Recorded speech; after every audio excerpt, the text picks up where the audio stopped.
Cordy wasn't particularly inventive, but it set the bar for entertaining but affably generic touchscreen platformers, with its electronic vistas painted in gorgeous Little Big Planet-esque hues. Cordy 2 fits comfortably into the same little niche. Don't get me wrong, this is a hugely entertaining, brilliantly constructed platforming experience with a layer of AAA polish that most App Store and Google Play competitors simply can't muster. But it plays like a compilation of platforming's greatest hits. There's nothing wrong with that, and you're likely to have a misty-eyed look on your face as you leap and bound your way through Cordy 2's lovingly crafted levels. But if you were hoping this would be the installment that really kicked the series up a notch, you're in for a reasonably pleasant disappointment. Once again, you're playing as the constantly chipper titular robot, a little chap who likes nothing more than helping out when he finds strangers in need. After a crash landing and a few nuggets of exposition, you're thrown into the first level. Directional arrows on the left of the screen control your movement, while a jump button on the right lets you spring into the air. Next to that sits a context-sensitive action button. This lets you grapple onto nearby hooks and transporters with your cord, or use the special mood of your equipped pod. You pick these pods up as the levels dictate, and each has its own unique power.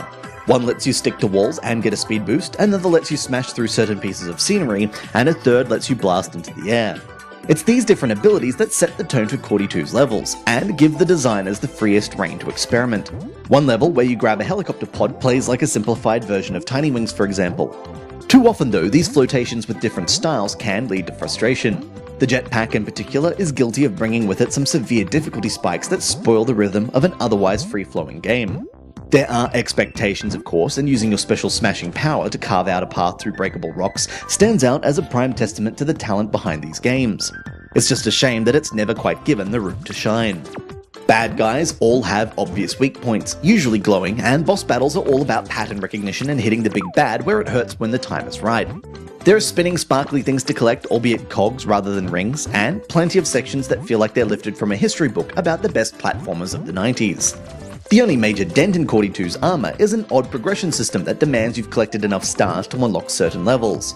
You can easily finish a level without collecting any of the 3 celestial bodies on offer, so it can condemn you to replaying chunks you've already completed, once again breaking the flow of the game. Cordy 2 might rest on its laurels, but it's still an engaging, charming platformer that pulls you into its world and refuses to let you go. There are flashes of originality and genius, but more often than not, it's happy to entertain rather than innovate. And in the end, that's fine. It would be nice to see the obviously talented SilverTree media team take a risk somewhere down the line, but until then, its knack for getting the most out of the fundamentals of the platform genre will have to suffice.